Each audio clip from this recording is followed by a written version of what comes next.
say such and such a word 40 times and you'll get €1 million in your bank tomorrow. No, you won't.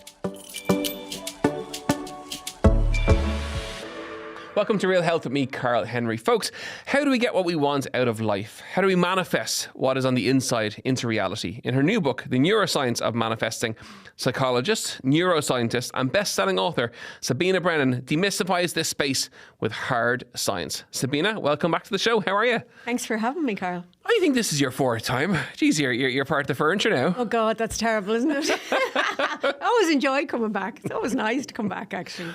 The neuroscience of manifesting, very cool, very topical, very popular area. First of all, tell us what manifesting is for those who don't know. What is it? Well, that's a really good place to start, actually, because there's so many misconceptions and myths and misunderstandings about what it is. A lot of people think it's just wishful thinking or magical thinking. There's one definition I came across of manifesting, and I think it's a really good one that kind of captures it in relatively few words. And it's the idea of transforming thought into reality through visualization and developing discipline to stay focused on and take action towards your goal. And that's the key. It's, getting clarity about what it is you want, developing discipline, visualizing it, and then actually taking action. So the interesting thing is, you're in the field of, health and sport, visualization. There's tons of science about visualization, how well it works. It activates the same areas of your brain. Lots of sports people use it. I was going to say that. Golfers, it was famous for golfers. And then I remember it began to come into the public psyche. It was Johnny Wilkinson, the rugby player for England, who started to talk about the ball and kicking the ball, and from then on, it's become very topical now in sports. Yeah, no, and it is, and it does work, and it's very, very, very grounded in science. When you actually step by step think through doing things, the same parts of your brain are activated as would be if you were physically doing it. So it's a form of rehearsing it. Now, visualization, when it comes to manifesting, one of the key reasons it works is that it suggests that you should visualize everything, in real detail, how it smells, how it feels, how it is. And what that really taps into from a neuroscience perspective, if you do it properly, which is sort of visualizing, imagining yourself being actually, even if you wanted to think of something like saying, God, I really would like to have a six-pack. So if you actually visualize having a six-pack, and then your brain is brilliant at doing what we call solving inverse problems. This is where you want to go. I need to figure out what has to happen in order for you to get there. So what I like about it is you'll visualize, and you're kind of working with people in the same way. You're saying, well, look, if you want to get to there in 10 weeks, you need to do this 3 times a week, and you need to eat this, and you need to do. So then you focus on it, and a lot of the other manifesting techniques that people use, like vision boards or journaling, they help you keep focused. They help you, because focused attention uses up a huge amount of brain energy, and your brain, after a certain period of time, will naturally wander off to other things. So those little manifesting techniques keep what your goal is to the fore. But another reason I think visualization really works is that if you visualize every single step of what you have to do to get where you want to go, you might actually realize, I'm not really prepared to go to the gym 3 hours a day, because if I go to the gym 3 hours a day, I'm not going to spend time with my kids after school, or I'm not going to be able to work, or there's other things I would rather do. So it might help you to get more realistic, actually, about what you want, and go, well, okay, hold on a second. I'm happy to sacrifice 1 hour of my day to the gym, and that will be enough to keep me healthy. Or actually, for some people, they're quite happy. They'll say, no, I want this fitness profile more than I want anything else. You weigh up the impact of the vision. Yeah. So in most manifesting books, clarity is the first step. And so that's it, getting your clarity of your vision to figure out what it is you have to do, to figure out your action plan. Now, I think there's 2 sort of foundational steps. They are mentioned by a lot of manifesting authors and gurus as they kind of permeate everything around it. But I just think they're foundational. I think you need to engage in those. One of those is connecting with yourself, with your true self, because I feel you can't possibly know what you want or where you want to go if you don't know who you really are. And a lot of us don't know who we really are. And again, the neuroscience comes in here, and the manifesting aspect of it is it encourages self-awareness. And self-awareness is getting to know yourself, your behaviours, your strengths, your weaknesses, all those and kind of things. accepting that too. And accepting, yes, acceptance is big. It's accepting and acting in a way. And that's where the realistic bit comes in, accepting that, well, actually, I'd like to run in the Olympics, and I can work very hard, but actually, do you know what? I don't have, I'm not going to make it that far, but I might be able to race locally or, kind of putting those things on. But the thing about who you are, that sense of self that we have, that we think is immutable, always with us, unchanging, that sense of self is actually just created by your brain from information, from data, okay? And most of that data, we don't interrogate, we just accept it. So basically, a lot of that sense of self that goes into the construction of you is outdated. Probably something from your childhood a teacher said to you once. Someone said, that's exactly where I was going with that. It's we all have them. I can remember 3 or 4 of them. But that's our sense of self. That's who I am. Some of the stuff is true. Some of it was never true. Some of it maybe was true in the past, but is no longer true. So it really is. That's why I think it's foundational to make an appointment with yourself, sit down, look at who you are, look at the big things that shape the things that you do, particularly the limiting beliefs. The things that sort of say, no, I can't do that. No, I could never do that. Sure, I'm no good. I actually, there's a woman I talked to in the book. She's a journalist in the UK, and she actually had interviewed me for my previous book, and we just got chatting. And I went off and read her book. She did.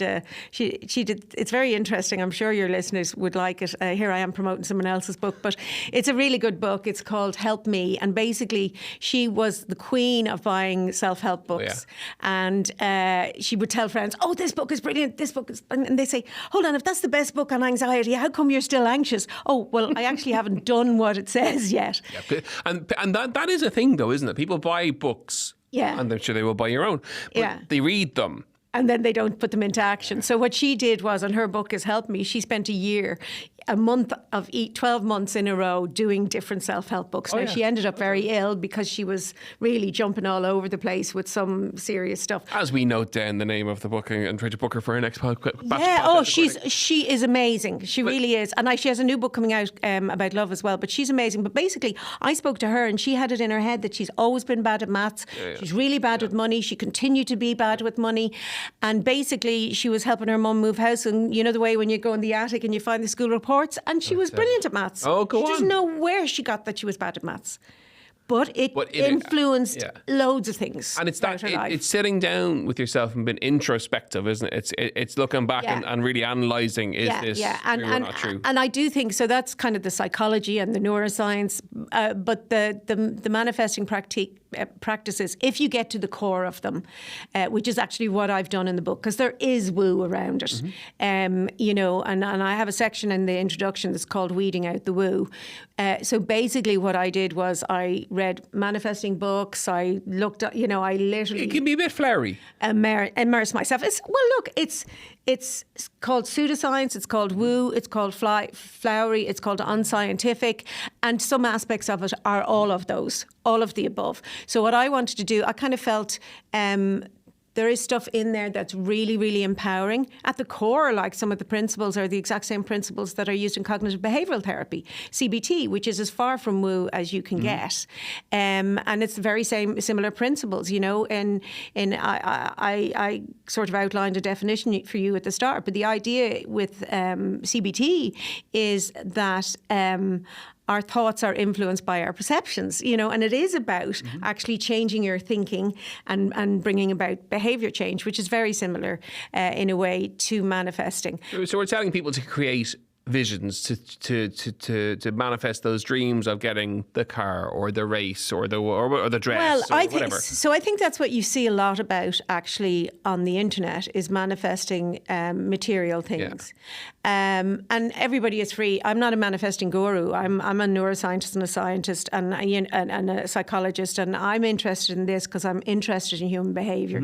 And my mission really is to help people understand their brains, how their brains work, so they can understand how they themselves work. And when you understand that, you have a much better chance of reaching your potential. That's why I say you've got to, underneath it all, find out who you are and why you're doing, where did you get that limiting belief that is stopping you getting somewhere? And I think if you strip back, there's one thing I sort of say in the book, like if you pick the thing that it is you want, then strip it back and just keep asking, yeah, but why? Yeah, but why do you want that car? Yeah, but why do you want this? Funny you bring up cars now. I'm getting to your Mazda 323 story. All right. yeah. I want you to bring us to that place. I will bring you to that place. But basically, the point I want to make is if you keep stripping back the why, fundamentally what pretty much every one of us, because we're more alike than we are different, want to be happy. We want to be content with life. And I suppose some additional things is we would like our life to have meaning and purpose. And that's at the core. So, and the interesting thing is the second foundational piece that I think comes before gaining clarity is compassion, self-compassion, being kind to yourself. When you're kind to other people and when you're kind to yourself, your brain has this little party that it releases. It activates the pleasure centers in the brain. It releases serotonin. And actually the side effects of it are happiness and contentment. So actually, if you just even start living your life in a more compassionate way. Acceptance. I am, that you're happy with. I am this, yes. and I'm happy. You see that time and time again with guests. And you have to get to that. So the Mazda 323 story. So another biggie in manifesting is a lot of people love the idea of the law of attraction. And I encountered it. You say this is very up to the minute and new, but when I only had my babies, like my late 20s or whatever, there was a whole other, it was popular then. It's been popular for hundreds of years under different guises and names. I liked the idea of the law of attraction myself. You attract what you you get back what you put out there, really, in a way. But then I went to study science sort of later and kind of looking at it and realised, well, actually there is no law of attraction. It's not been tested scientifically or whatever. And actually sometimes opposites are likes repel rather than attract in physics. So basically I really wanted to get to the core of what's actually going on there when people say, I visualised this and visualised, and then suddenly they were all, coming into my life. So what that really is attention. So your brain is constantly bombarded by billions of bits of information, right? And brilliant as your brain is, it can't filter in all that information. Your brain would, to be really unscientific, would feckin' explode, if you were trying to process all that. You could get nothing done. So your brain has to filter in information that it thinks is important or relevant. Now, primarily, the main role of your brain is to keep you alive. So the first things it's always going to filter in are anything that will be a threat to you or will be dangerous or cause you harm. So if you're walking along the street, it's going to filter in a car speeding along or a car breaking through a red light or, something like that. After that, then there's a number of factors that will kind of contribute to it, but it's essentially really things that you have through past behaviour showed that are relevant to you. So that past behaviour could be saying, oh, bad things always happen to me, or, oh, I never get this. So your brain is going to go, oh, here's another one of those. Here's another one of those. Whereas if you actually say, and this is really what happens to optimists as well, and say, well, no, actually things are always really good for me, and your brain will go, oh, there's a thing that's nice that happened or whatever. So my Mazda 323 story, basically we were smash broke, saving to get married. Back in the day when cars were advertised on newspapers, we were driving home one day and I think it was a Fiat Ritmo we have. It was an old banger anyway, and it went on fire. I was literally driving and the flames came out of the engine. And people did used to drive around in bangers those days. You're not allowed to do it now, obviously, because they might go on fire, things like that. Anyway, I knew nothing about cars, still don't, and don't really, they don't, rock my boat. But he said, oh, look, I think we should buy one of those. It's a Mazda 323. And he showed me the picture in the newspaper. We should look out for one of those. He said, I think that'd be a good car. So I said, fine. So the next morning, I'm following my same route to work, and I just see Mazda 323s everywhere. Now, I have not manifested them into the world. I have not magically made them come into my life. They were always there. They were just part of the billions of bits of information that my brain said, not important, we don't need to process that. But I've given my brain a signal that this is now very important, because we are going to have to spend some of the money that was supposed to go towards our house to buy a car. So my brain is going to show me Mazda 323s. It might also happen to show me an advert in a newspaper, or as I'm going home on my bus, a Mazda 323 sitting on the side of the road with a label that says for sale. It is going to, bring that information. So it's attention. The power lies in attention. And that's where that definition comes in. It's about developing the discipline to maintain focused attention on what your goal is and on taking action towards it. And basically manifesting practices activate what's called the salience network in your brain. It's an actual network in your brain that, becomes active when something salient, meaning relevant or important, is in your environment or your surroundings. Faking it. Till you make it. Tell me about faking it. Yeah. So chapter 6 really is about, basically what I've done in the book is the chapters are each about the steps that you take. And then the last chapter, Create, is actually about using the common techniques. And one of those techniques used in manifesting is called either acting as if or faking it till you make it. And it is about... I was going to say pretending, but visualizing, acting as if. I always think of Madonna, that's my era, strike a pose. Yeah. You strike that pose. I'm sure you say it to people in the gym. Yeah. Stand up straight, be strong, you are strong, you can do it. And you will be able to do it. Now, you're not going to suddenly be able to lift 50 kilos, but you'll be able to start on your 5 or 10 kilos that you didn't think you would be able to do. So it's really just that. It's about there's the rehearsing element of it, the visualization element of it. There's the trying it out for size kind of element of it. But I use the example in the book because I'm always telling people, we've spoken about this before, that smiling is just, smiling and laughter are natural stress busters. And we know from science, smiling releases serotonin, it boosts your immune function, it lowers your blood pressure. It's got loads of physiological benefits. And that happens when you smile. But you can fake a smile and still get those benefits. And scientists know that because they got people to bite on a pencil, and then they measured their blood pressure and, the release of serotonin and all those things, and the same things happen. So I always say, and a lot of people, there's I never know what the right word is to say, but there's nothing worse than sort of saying to someone who's feeling down, smile. Oh, yeah.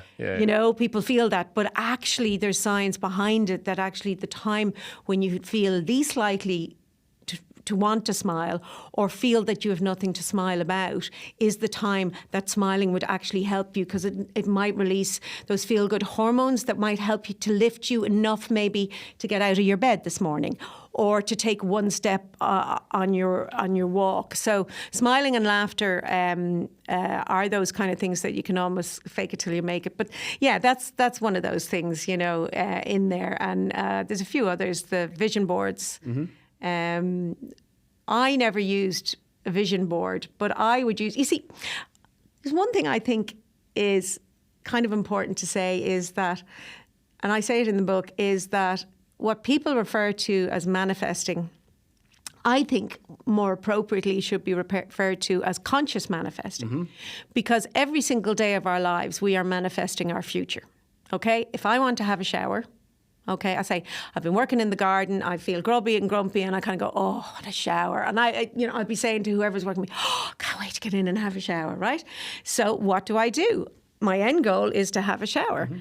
The very first time I needed to do that, I had to figure out, well, what do I do? As a child, and you get taught and all the rest. But it's unconscious now. Have a shower. I must take action. Go in, take my clothes off, whatever, turn on the water, have my shower, have a towel ready, all right. So I have manifested a shower. So we are manifesting our future every single minute of every single day. But it's unconscious. It's unconscious. It's generally unconscious. So most of the time we do act on autopilot. We act habitually. So most of it is kind of unconscious. unconscious. It's, so that's why we fall into the same patterns of behavior. Manifesting that I talk about in the book is conscious manifesting. It is making a decision that you want this goal. That you're going to take steps towards it. It's decisive. I want to run a marathon. I want to write a book. I want to do this. So it's goal. To be honest, what it would be called, and a lot of these practices are called different names depending on which discipline you're looking, the lens of which discipline you're looking through. So if I was talking to business people, this is goal-directed behavior. This is how to achieve, the company's aims, and these are how you develop your strategies. These are the goals, right? Coming back, your steps and your actions are your strategies. Coming back from it, and it's great, and that's a great angle on the word. That, for a lot of people think, oh God, here's another word for self-help. The manifesting word. What it really is, it's that goal action. It's goal-directed behavior. Yeah. It's and that's the problem. Is there's been and I did want to kind of bust some of those myths that there is a lot of sort of woo around it, and you see it if you're on social media. You see, say such and such a word 40 times and you'll get €1 million in your bank tomorrow. No, you won't. But if you chances are you'll have a few bob more because you've a goal to work towards. Yeah. Whatever. Scripting. Haven't encountered scripting before. Tell me a little bit about scripting. Yeah, scripting is kind of it's sort of a written form of affirmations, really, in a way, or a written form of visualization, and they all kind of work for the same reasons. Is that they kind of keep you focused on. So it's writing something down with like a journal, white journaling potentially. Yeah. So scripting is There's no actual definitive science around scripting, but what I was able to talk about and say, well, it's activating this, that, and the other. Specifically scripting. There is a lot of science around journaling. There's a lot of science around gratitude journaling. People who express gratitude and gratitude journaling is at the end of every day, sort of saying, well, I'm grateful for this. They actually, feel happier and is that all back to, like you were saying at the very beginning, which is that, you might set the visualization goal, but then you have to look at yourself and accept yourself. Is the journaling part of that reflection piece that you're reflecting on? Yes, it is. And I think really what you have to do is find out who you are first and start working on your limiting beliefs before you actually, because I think then I talk about in the book I talk about flow in the book, and I talk about, which is an amazing experience. Flow is really when you're fully in the moment, totally engaged. Nothing like flow. And to be honest, that's what I think is that ultimate goal. So for me, when in that whole chapter where I talk about connecting with yourself, what I'm encouraging people to do is to actually find their passion, that thing that if they were doing it, they wouldn't hear other people, they don't notice time passing. And from a neuroscience perspective, there's amazing things happen in your brain when you're in flow. Two entire networks that are normally mutually exclusive start actually working in sync when you're in flow. One of them is it's called the default mode network, and it is normally only activated when we're daydreaming, and it's kind of associated with creativity and ideas and solutions. And basically, you've just given your brain information throughout your day or whatever, and then you just let your mind drift off. And what people forget is your unconscious mind is looking for those solutions and making connections or whatever. And that's why you'll often get the idea for whatever it is you want to do next in the supermarket or in the shower or whatever. Yeah. It's because your brain is in that, using that default mode where it's actually looking for patterns and solutions. And then the other one is it's when a particular network is active when you are actively focused on a task. So the complete opposite to the default mode network. What happens in flow is the two of them are active together, which is really a rare occurrence. It actually literally only occurs in flow. So that means you can actually be both creative and focused sort of at the same time. And it's kind of pretty amazing, what they found, that actually happens in your brain when you achieve that sense of flow. Because when you achieve that sense of flow as well, that critical person that speaks to you in your head that says you're not good enough or you can't do this is just completely silenced. You're just in there doing your thing. And to me, that's kind of the engagement with life, I love when we bring experts in who absolutely have a graw for what they do, and then they go into the flow when you open them up around their topic, right? And whatever their topic might be, it could be Could be bone density, could be whatever it is. But then they flow. And they don't give you a chance. Flow. Oh, no, it's not they even don't give you a chance to get a word in. It's you can feel the energy, the passion, but you can feel that flow from someone when they're so engaged in their topic, in their content, in their specialist area. That they just flow. And it's wonderful to see. I think life is too short. You know, when you get to a point like me where you've lived more years than you have left to live, you know, there's no point in doing stuff that you're not passionate about. And that's actually one of the suggestions that I have in the book when you make that appointment with yourself, is to sit down and write every single thing that you do and every single role that you play, who you are, and go through it and write down why you do it and how much you love it. And there in front of you, you have a culling list where you can kind of get rid of the stuff that's That can be a scary list for a lot of people. It can be a scary list. And of course, there are some things that you have to do because if you didn't do them, you would feel guilty or, you know, so. But it gives you a nice picture of how much stuff you do in your life that isn't bringing you joy. And for everyone listening in, that is going to be Sabina's one key takeaway, is reflect and look at what's passionate in your life and what isn't, and cull. Oh gosh, yeah. Cull is a good word. You can blame Sabina. Absolutely. Sabina, well done on the book, The Neuroscience of Manifesting. It is out in bookstores nationwide and online as well, I am sure. If people want to follow you, where can they audio, get yeah. If people want to follow you, where can they get Instagram, at Sabina Brennan. Amazing. Sabina, the very best luck with the book. Folks, I really hope you enjoyed today's episode of Real Health. We're going to manifest, just like when we started this podcast, we manifested a #1 podcast. And funnily enough, thank you to all the team, it happened. And then we manifested an award, and that happened too. So keep manifesting, get your vision in place and work hard towards it. Have a wonderful week. You know where we are, as always, at Karl Henry PT on Instagram, on independent.ie. And we'll see you next week for more Real Health. Slán go fóill.